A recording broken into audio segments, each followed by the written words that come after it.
Teacher P. I go to read Tagalog now. Ang manika. Ang manika ni Lina ay maganda.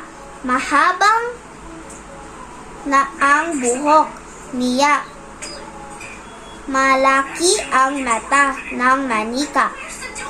Ang pangalan niya ay Nika. Puti ang damit niya. Si Lito at ang aso. Si Lito ay may aso.